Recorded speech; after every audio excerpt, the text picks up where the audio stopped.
Olá pessoal, começando agora mais uma edição do seu podcast Agro e hoje aqui no estúdio Fábio Souza, ele que é coordenador do curso de Medicina Veterinária da Faculdade UNAMA, médico veterinário e é presidente do Conselho Regional de Medicina Veterinária. Seja muito bem-vindo ao nosso podcast. Olá, muito obrigado aí pelo convite, né? Sempre bom estar tendo a oportunidade de falar um pouco mais sobre a medicina veterinária.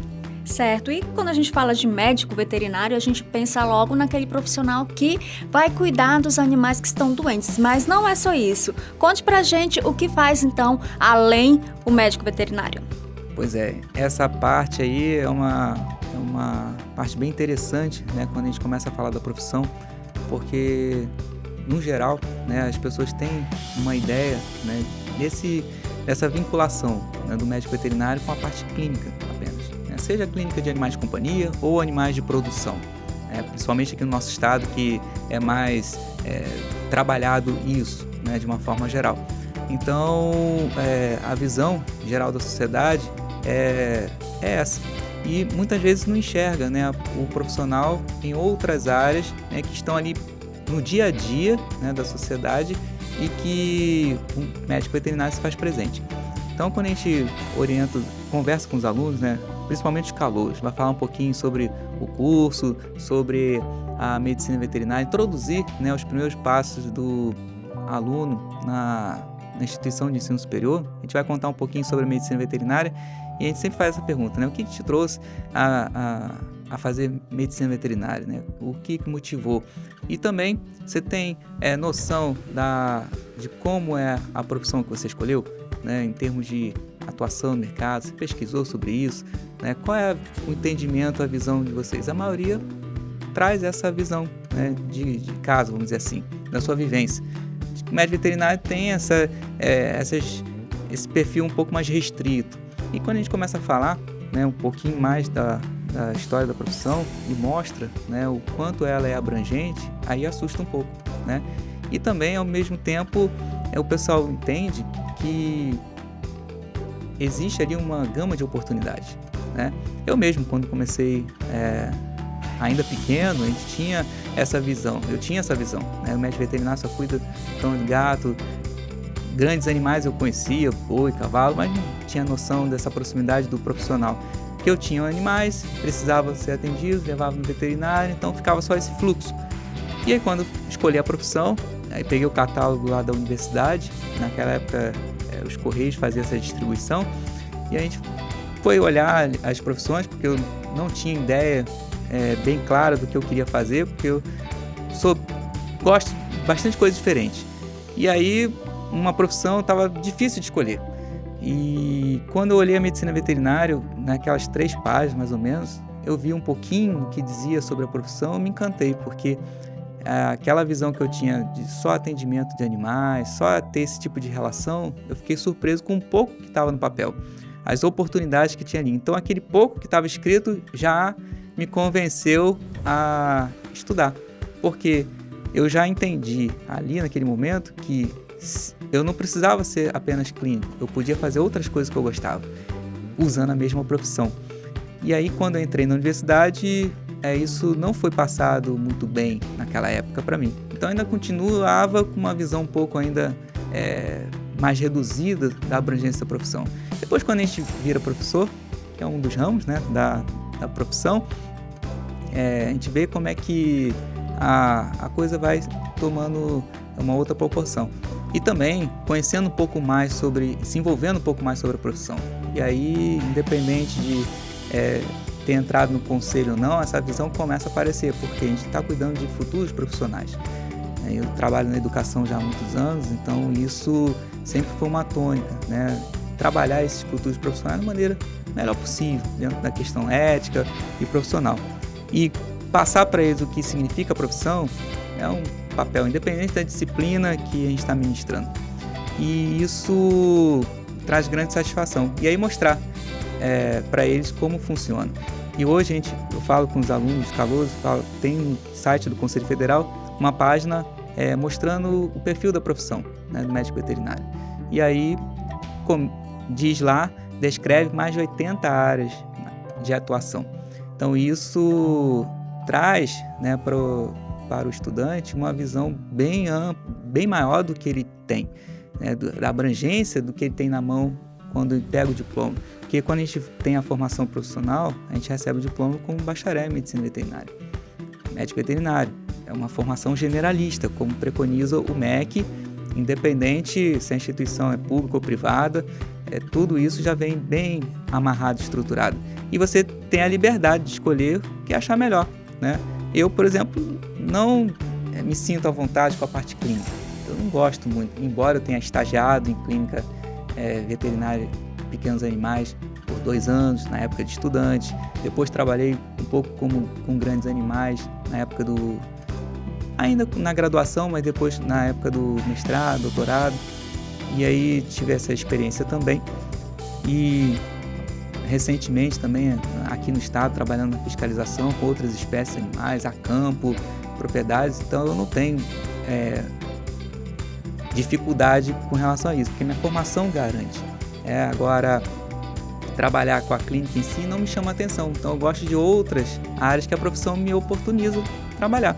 E a gente passa isso para o aluno, a questão da liberdade, né? Você não precisa ser só aquilo que você vê. Você tem uma gama de escolhas aí possíveis e eu falo, se você enjoar de uma determinada área de atuação, você pode ir para outra. O seu diploma permite, você não precisa trocar de profissão. Então o pessoal acha esquisito falar isso, mas é verdade, né? Então eu vejo às vezes até colegas, ex-colegas, né, de profissão, trocaram profissão e para outra área e tal. Claro, opção da pessoa, né? Mas se a gente for ver, no caso da medicina veterinária, nos dá essa liberdade de transitar em mais de 80 campos de atuação. E hoje ainda tem as especialidades, né, que a medicina veterinária não tinha antes. Então essa oportunidade de estudar, aprofundar em alguns temas específicos, igual a medicina humana, e ofertar apenas esses temas. Hoje a gente tem fisioterapia, as medicinas alternativas aí, a acupuntura, e, enfim, tem uma série de atividades que antes não existiam e que vão servir para melhorar, né, a qualidade do serviço prestado e com terapias ou serviços que antes não tinham, né, mais especializados, porque às vezes o clínico geral, né, o médico veterinário que trabalha com a clínica geral, ele não consegue resolver. Então ele pode, né, trabalhar o seu paciente com essas ofertas que hoje a medicina evoluiu para isso, né? E também com aparelhos, tecnologias, enfim, uma série de coisas. Ou seja, são muitas possibilidades. E falando dos estudantes, né? Hoje temos algumas faculdades que oferecem esse curso. Roraima tem capacidade para absorver esses estudantes? Tem demanda? Como é que está essa questão do mercado aqui no estado? Sim, Roraima é um estado que está crescendo bastante, né, em várias áreas, e a oportunidade para o médico veterinário é muito grande, né? Então a gente tem aí municípios que tem pouquíssimos e às vezes nem tem um profissional para ofertar algum tipo de serviço para atender a população, uma demanda. Então isso são campos, né, são áreas que podem ser mapeadas tranquilamente pelos novos profissionais que estão entrando no mercado e avançar, né, para dentro do estado, oferecendo seus serviços, oferecendo aí uma gama de oportunidades à sociedade que não tem, né? O médico veterinário não trabalha somente no setor privado, tem aí a iniciativa pública também que precisa, né, desses profissionais para atender algumas demandas. Então às vezes abre as oportunidades, mas não tem profissional à disposição, né? Hoje nós temos aí mais de 600 profissionais inscritos no Conselho. Isso para a gente, né, é um número bem expressivo, até porque há 5 anos atrás não tinha essa quantidade, né? Quando eu cheguei aqui, né, em 2018, 285, né, contando comigo, né, que tinha acabado de chegar. É claro, depois foram aumentando, mas era pouquinho em pouquinho, e a quantidade de profissionais chegando, né, ainda não atingia, né, a capacidade que tem o estado de absorver. E ainda não atingiu, né, mesmo com esses 600 inscritos. E a gente sempre frisa, tem 600 inscritos, mas não quer dizer que tem 600 atuantes. A gente tem aqueles indivíduos que, embora estejam registrados, um dia se registrados no conselho, podem não estar mais, né, por N motivos. muitos viajaram para outros estados para trabalhar a profissão em outros estados, então pediram transferência. Outros já aposentaram. Então, enfim, tem várias categorias aí que estão dentro desse número. Mais atuante mesmo, a gente tem 492. Então, assim, é um número bem baixo ainda, né, de oferta. Isso aí tem distribuído a iniciativa privada e o setor público. Então, tem mercado aí de sobra, né, para os novos. E as empresas também, né? As empresas cresceram nesse último ano. Só agora, de janeiro a março, a gente teve um acréscimo aí de mais de 100 profissionais inscritos. Só nesse período de novas inscrições para atuarem. E de empresas, a gente teve aí também um acréscimo de mais de 30 empresas. Só de janeiro a março. E o número está aumentando também, graças a Deus. Então, a gente tem aí mais serviços sendo ofertados à sociedade, que tem envolvimento com a medicina veterinária de uma forma direta ou indireta, e que precisa do profissional também. E as empresas estão abertas porque trabalham com alguma atividade envolvida e, consequentemente, vai precisar de profissional. Para ser responsável técnico, ou às vezes o próprio profissional dono da empresa. Enfim, tem várias oportunidades aí. Não só por iniciativa de criar o seu próprio negócio, mas também de trabalho externo, né, com outros públicos. E na academia também, né, tem a oportunidade aí para profissionais trabalharem com ensino superior, né, sendo docentes. Então é mais um campo de atuação.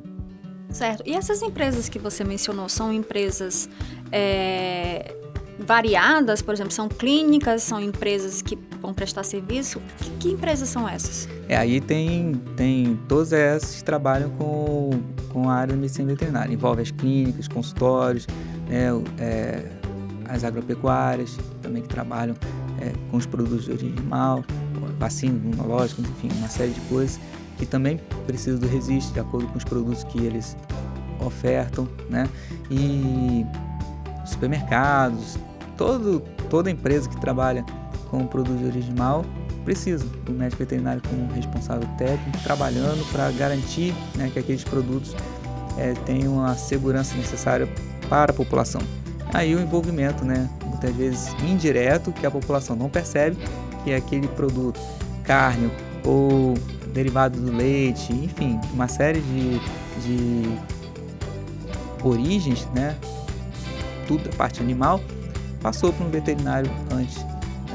Então isso para a gente é uma condição de ampliar, né, o conhecimento da sociedade também, da importância do profissional da área, assim como a sociedade vê, né, outras profissões, mas também com certas limitações, não sabe muitas vezes que outro profissional tem ali outras atribuições que ele pode desempenhar dentro da sociedade que às vezes também ele não percebe.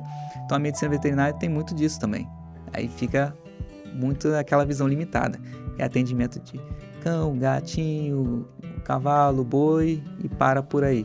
Não é só isso, né?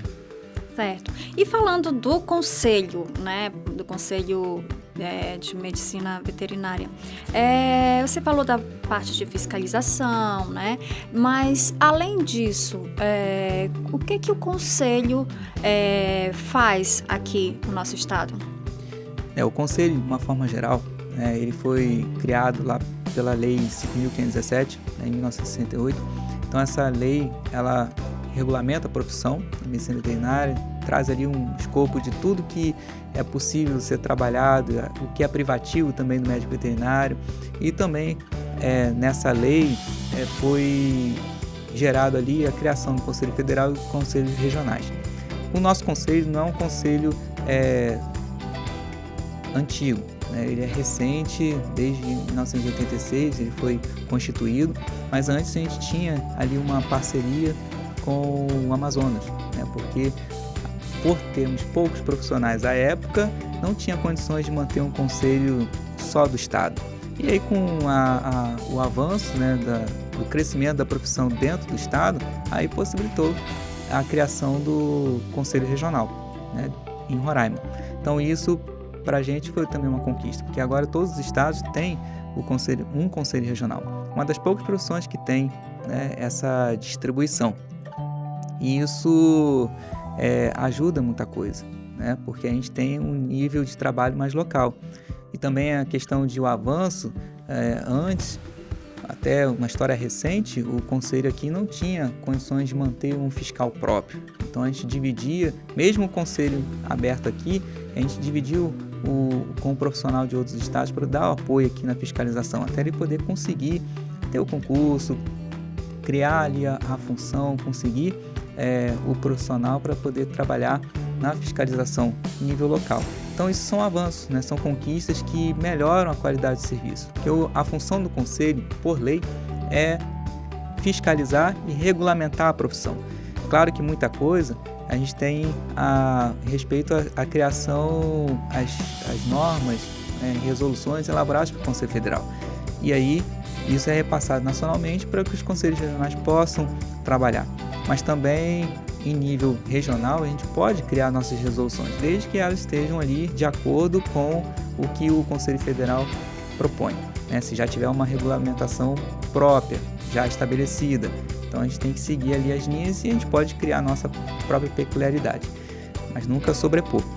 Então isso é um trabalho que também demanda aí alguns estudos, algumas avaliações, porque criar uma resolução que vai reger ali a atividade profissional é uma coisa bem séria, né? Então não pode sair de qualquer jeito, porque isso mexe com muita coisa, né? Também pode ser em nível de trabalhar com as empresas. Então tudo isso tem que ser bem estruturado, cuidado para que possa ter o seu efeito, né? E realmente trazer benefícios para todos os envolvidos, né? E a sociedade é o principal foco, né, do retorno para isso. Claro, a gente cuidando também dos profissionais, né? Manter o trabalho ético, o trabalho correto, a valorização profissional, né? Então também é uma outra discussão, falando da importância do conselho. Até mesmo os profissionais às vezes confundem, infelizmente. O conselho deveria lutar por algumas situações particulares dos profissionais. Aí entram as questões que são necessárias dentro da profissão, né? Os sindicatos e as associações, porque eles vão ter essa peculiaridade. E, infelizmente, o conselho não tem, porque por lei ele não vai trabalhar com esse tema. E a gente, mesmo assim, tenta se envolver e tal, e estimular. Hoje eu estou numa fase, né, com o grupo, de estimular a criação de sindicato para os médicos veterinários locais. E isso é importante para a profissão. Outras profissões têm, né, e eles conseguem demandar ali as necessidades dos profissionais. E a gente não tem, né? Infelizmente, ainda é um grupo que possa cuidar disso, que o conselho legalmente não pode fazer. Então, isso também é um trabalho de conscientização que a gente está fazendo com os profissionais, e isso é constante. Desde os mais novos até os mais antigos, às vezes tem esse entrave de entender qual realmente é a função do conselho. A gente gostaria de fazer muito mais, mas não tem condições por questões legais, então isso não vai ser respeitado, mas a gente é ouvido. Agora, a escuta não vai ser talvez correspondida, né, por questões aí que não é a representação própria. Então isso também é um trabalho que a gente está buscando agora nessa gestão, incentivar mais os profissionais a buscar os caminhos corretos e ajudar a profissão a crescer também nesse sentido, que é uma meta aí para conseguir ainda esse ano, né? Vencer esse desafio. Certo. Nós, aqui em Roraima, nós estamos vivendo uma situação difícil em relação a secas, queimadas. A gente viu aí, né, em vários veículos de comunicação, animais morrendo por conta do fogo. E aí eu queria saber de você se vocês têm alguma linha de atuação em relação a essa questão, né? Essa situação que aconteceu esse ano no estado, que foi bem, bem difícil mesmo. Então é uma situação realmente bem forte, né, em termos locais, e isso incomoda bastante, principalmente os animais, né, que estão a campo e que muitas vezes são pegos de surpresa por essas queimadas que acontecem nos seus ambientes naturais. Isso dificulta muitas vezes até o acesso a eles, dependendo da região. E o que acontece? O Conselho hoje, né, sempre, desde um tempo atrás, o Conselho Federal ele estipulou o crescimento de comissões assessoras. Então, o Conselho Federal começou com esse trabalho e os regionais começaram também em nível estadual serem estimulados a criar essas comissões assessoras justamente para facilitar e alguns trâmites e alguns trabalhos serem realizados com uma qualidade melhor, porque somente a diretoria executiva, junto com os conselheiros, não dão conta, né, da demanda de serviço. Então, essas comissões assessoras, elas facilitam demais. Então, o nosso estado vem trabalhando com essas comissões há um tempo e agora nessa gestão a gente ativou aí algumas comissões, colocamos alguns profissionais, dentre elas tem uma comissão de animais selvagens. E essa comissão, agora recentemente, devido a essas questões de queimadas, os membros estão envolvidos na criação de um grupo de trabalho emergencial de apoio a esses animais, para criar um fluxo, né, de atendimento, de socorro a esses animais que são resgatados nessas situações aí de risco ou que realmente eles estão ali no meio do fogo, né, literalmente. Então, o que fazer quando resgata um animal desse, né? Por onde vai passar? Claro, a gente tem o CETAS também, que é a parte do IBAMA, que vai cuidar do registro desses animais, e dependendo da situação, eles não conseguem, no momento, trabalhar algumas questões de tratamento. Então, a gente precisa das clínicas de apoio, né, que são parceiras para ajudar, e até mesmo de profissionais capacitados para trabalhar com essa espécie, porque é mais um ramo da profissão, né, trabalhar com animal desse porte. Por mais que independente de tamanho, né, são animais com uma fisiologia diferente, um comportamento diferente. Então isso também se aprende na academia, mas a gente precisa de profissionais dedicados também para estudar mais a fundo e se aprimorar um pouco mais nessa temática. E nós temos, felizmente, né, profissionais que são capazes de ter essa condição, né, de dar essa assistência, e eles se uniram, fazem parte da comissão, né, do conselho também, para criar esse grupo de apoio. E aí estão montando, organizando essa linha de ação para que a gente possa também divulgar mais para frente, não demorar muito, mas ainda esse mês começar essas divulgações desse grupo de trabalho e das ações que eles vão fazer. Já estão fazendo, mas só que antes não estava organizado porque não tinha vislumbrado essa possibilidade de estruturar isso de uma forma melhor. E agora a gente está criando alguns caminhos para que eles possam trabalhar melhor e atender da melhor forma possível esses animais, socorrer, né, essas necessidades que, infelizmente, muitas vezes a gente não consegue, mas não vamos parar de tentar, né? E em relação aos estudantes que estão saindo das universidades, né? Lá dentro tem a parte prática, essa parte, né, de entender como é que funciona as cirurgias, enfim. Mas saindo, né, para o mercado, ele tem algum apoio para saber para onde que ele vai, onde que ele vai atuar? Existe esse trabalho em relação a esses profissionais que já estão saindo das universidades? Bem legal isso. Então, o que acontece? A parte que envolve aí o estágio supervisionado seria dentro da grade curricular, né, que agora o MEC também colocou como uma forma obrigatória dentro das instituições de ensino, nos últimos semestres do curso. O 9º e o 10º período serem dedicados à questão do estágio. No 9º período, estágio interno, dentro da própria instituição, fazendo atividades específicas relacionadas à profissão, mas dentro da instituição. E o 10º período, a parte externa, que aí ele, dependendo do nicho de interesse, aí ele vai buscar a empresa, vai buscar o local para que ele possa fazer essa complementação das horas, né, para finalizar o estágio supervisionado. Então isso, geralmente, a gente orienta o acadêmico que ele tenha já passado ao longo do curso, né, por diferentes experiências. Então desde o início a gente vai orientando. Vamos fazer um estágio extracurricular, aproveitar as oportunidades ao longo disso. São 5 anos de graduação. Então, em 4 anos e meio, 4 anos praticamente, dá para ele fazer uma boa jornada, se tiver interesse. Porque a gente já comentou aqui, a profissão tem mais de 80 ramos de atuação. não é possível experimentar todos, mesmo em 4 anos ou 5. Não vou dizer que é impossível, né? Mas humanamente fica difícil.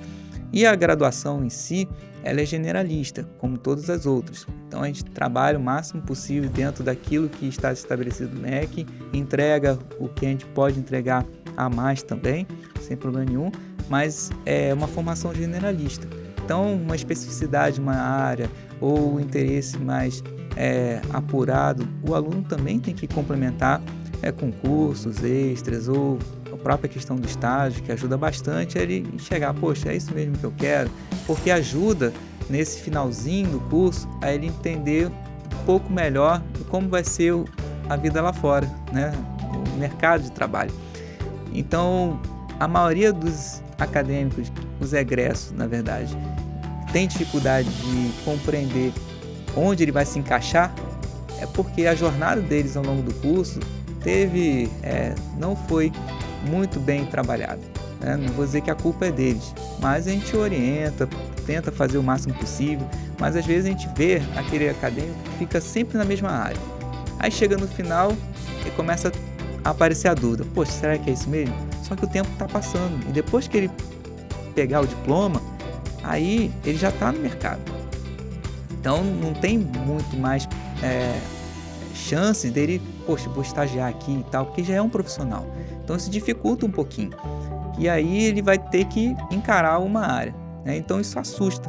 Então, geralmente esse susto acontece muito por causa da jornada. Se a jornada for trabalhada da melhor forma possível, ele consegue chegar no final com uma visão um pouco mais clara do que ele pode fazer, do que a gente até também trabalha, o que o mercado está precisando, porque aí você pode vislumbrar ali uma oportunidade e buscar, né, se aprofundar mais naquilo ali e tentar ofertar, porque pode ser um nicho que vai trazer um retorno para ele. Se ele está pensando mais na questão financeira, e a maioria acaba pensando assim, né, pode ser uma oportunidade dele empreender melhor ali, né, focar mais numa determinada área e não vai ficar tão perdido. Mas a gente percebe que a maioria vem ali, está curtindo o curso e tal, mas chega no final, dá aquele frio na barriga, pegou o diploma e agora, né? Então o que acontece? Um diploma em mãos, o próximo passo, ele tem que ir para o conselho de classe, não tem jeito, porque se registrar para que ele possa então definitivamente atuar como profissional. Então sem isso não basta receber o diploma, ele precisa se registrar no conselho para que ele possa exercer a profissão, que é outra coisa também que o pessoal acha que não funciona assim, mas é assim, né? Pega o diploma, beleza, já sou bacharel, já sou médico veterinário. Mas para exercer precisa estar cadastrado no conselho, estar inscrito no conselho. Por quê?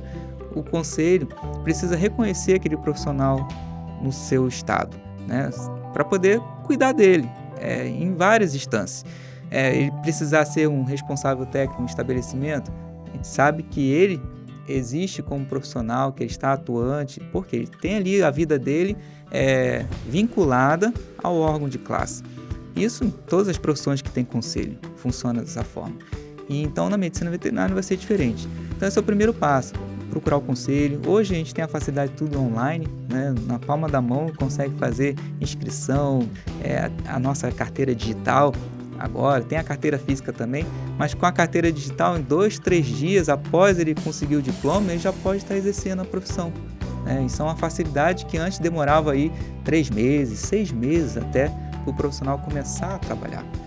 Então agora não, 2-3 dias ele já é possível, se ele já tem algo em vista, já tem um pré-acordo, vou me formar, já tem um local para trabalhar, fez o procedimento, em 2-3 dias, às vezes sai, dependendo da situação, sai no mesmo dia a aprovação, a carteira digital sai na hora, e aí ele já pode iniciar o seu trabalho. Então tudo isso é a dinâmica que vem favorecendo ainda mais os profissionais e também a agilidade para as empresas, enfim. Então esse é o primeiro passo. O conselho orienta algumas coisas? Orienta, né? O profissional tem a liberdade de ir até lá, né? Consultar, tirar dúvidas. O conselho está sempre de portas abertas, é a casa do médico veterinário. E então ele tem essa liberdade. Agora, ele é orientado que lá tem essa oportunidade, né? E às vezes ele vai lá, só se inscreve e não aparece mais, não se envolve, né? Então a gente tenta trazer esse profissional para perto, né? E buscando com que ele possa desempenhar suas funções, e o conselho é parceiro nisso tudo. Claro, tem situações, como eu já mencionei aqui, que a gente não tem condições de trabalhar pela profissão como os profissionais gostariam que a gente fizesse, né? Na função de um sindicato ou de uma associação, porque não é a nossa função, não é a nossa atribuição, a gente não consegue fazer isso.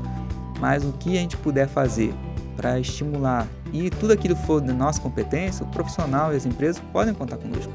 A gente está aí para isso, né? Então isso aproxima mais e é o que a gente consegue fazer. A gente vai nas instituições de ensino, né? Trabalha com os alunos essa questão do conselho em si, do apoio do conselho, essa convivência que o profissional vai ter com o conselho para a vida inteira. Então, fala assim, vou me aposentar. Aí sim, ele vai, vamos dizer assim, se separar do conselho naquele momento. Mas enquanto ele estiver atuando, ele pode trocar de estado, o conselho vai estar sempre presente, vai ser um parceiro aí para a vida inteira. E é um casamento que não tem volta. E isso é legal. Agora, o profissional precisa sentir a vontade, né? A gente tenta fazer todo esse trabalho. E o jovem, a gente vai na finalização do curso, tenta dar as orientações básicas, né? Agora, tem questões aí que não tem como, né? Porque ele precisou ter uma vivência anterior para ele poder se decidir, né? Não tem como se decidir por ele, mas as oportunidades estão aí. Como é que eu posso fazer? Então, ele vai receber uma orientação, mas vai depender daquilo que ele se sente melhor em trabalhar, que a profissão, o diploma dele vai permitir isso. Agora ele precisa se dedicar. Então, da nossa parte, ele vai ter o total apoio. E a gente precisa ter essa relação franca e aberta para que as coisas funcionem. Certo. E voltando um pouquinho em relação à saúde pública, né? Você já falou que o médico veterinário atua em várias frentes, inclusive nos estabelecimentos como supermercados. Roraima aí tem um potencial para a pecuária, né? E há a grande preocupação de inspecionar, fiscalizar esses alimentos, não só a carne, mas também os outros de origem animal, para chegar na mesa, né, do consumidor de forma segura, garantindo aí a saúde de todos. Como é que funciona especificamente essa atuação em relação a essa questão, né, da carne, né, dos alimentos de origem animal? O profissional ele tem a competência, né, dentro da sua formação para trabalhar com a parte de tecnologia de alimentos, a parte de inspeção, todo esse processo ele recebe habilitação para isso. E aí também é mais uma oportunidade para o profissional se aprofundar nessa temática. Então, tem colegas que se dedicaram mais a essa função, né, e tem aí um amplo mercado para que mais, né, colegas possam se dedicar a isso também. Então, é a questão do interesse pela área. É uma área belíssima também, essa parte de alimentos, e que tem um envolvimento muito grande com a sociedade, com o consumidor. E ali tem a presença do médico veterinário. Então, o estabelecimento, uma vez que vai se propor a trabalhar com determinados produtos, ele vai precisar de determinados profissionais. Um nutricionista, vai precisar do profissional médico veterinário. Então, assim, o estabelecimento também está inscrito no conselho, né, por causa da sua atividade, e vai inscrever o responsável técnico pelas atividades internas do estabelecimento para cuidar de tudo isso. Porque, claro, os outros profissionais que estão lá, eles têm as suas funções, têm as suas habilidades. Aí o profissional, o médico veterinário, vai ter a habilidade de cuidar dessa parte, verificar a conservação, verificar a questão do manuseio, né, higienização, tem todo o processo que está envolvido com a manutenção daquele alimento que está sendo processado no local ou que está sendo mantido ali, né, porque pode ter sido processado em outro estabelecimento e ser levado para venda. Então isso também é a função do colega, do profissional, de manter a qualidade daquele produto ali, né? O frango congelado direitinho, né? A carne bem conservada, o queijo, né? Também os ovos, enfim, todo o produto de origem animal vai passar pela inspeção dele, pelo controle dele. Para isso ele vai ter ali as suas ferramentas de trabalho próprias para essa função, que ele vai estabelecer a rotina ali e orientar também os outros, né, que estão ali com ele no estabelecimento a fazer as atividades de forma correta para garantir que o consumidor final receba o produto de qualidade, que o estabelecimento está ali como depositário. Então tudo isso é importante, a capacidade do profissional de poder prestar esse serviço, porque ele está cuidando ali não só do alimento, está cuidando também da orientação dos colaboradores que estão envolvidos ali. Ele não vai fazer tudo, né? Então ele vai treinar as equipes, que é uma função do responsável técnico, verificar alguns parâmetros lá, então os treinamentos periódicos, as avaliações periódicas de tudo que está circulando ali dentro e a qualidade também disso, cuidar dos produtos que chegam, enfim, ele tem uma responsabilidade importantíssima nesse processo. E nos outros também, na parte de frigoríficos, né, no abatedouro, também tem a habilidade do profissional na inspeção ali do abate, da qualidade do que está saindo ali do abatedouro. Enfim, ele vai cuidar da matéria-prima, vamos dizer assim, na origem, e depois na cadeia não deixa de ser cuidado. Uma vez passou pelo veterinário naquele momento ali do abate e parou? Não, aquele material, né, aquele produto vai ser processado, né, vai ser vendido in natura, enfim, ele vai ter um destino e tudo isso vai passar pelo profissional para que ele possa ali cuidar desses processos. Então aí a importância, né, dentro da estrutura curricular, essa formação e também do aperfeiçoamento do profissional, está sempre se aperfeiçoando. Falo para os alunos, a gente nunca para de estudar, né? Não é porque eu me formei uns anos atrás e fiz A ou B ou C de formação e tá bom. Eu tenho que estar em constante leitura, não só da legislação, por estar numa função hoje como presidente, amanhã não vou estar mais, mas eu continuo sendo profissional médico veterinário, então eu tenho que estar envolvido com as coisas da medicina veterinária, entender como é que o mercado está se comportando, aquela área que eu escolhi, o que tem de novidade, está sempre me aprimorando. Então isso vale para todas as funções, essa parte de alimentos, controle, tudo isso, nós somos mais um grupo que junto com os demais profissionais, né, das outras formações, vão cuidar da saúde da população.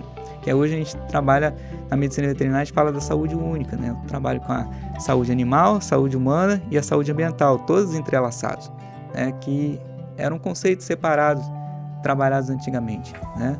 E agora essa visão está sendo bem mais unificada e colocada até para a mídia, para a sociedade, mostrando a importância, né, do perfil do profissional no envolvimento com essas áreas.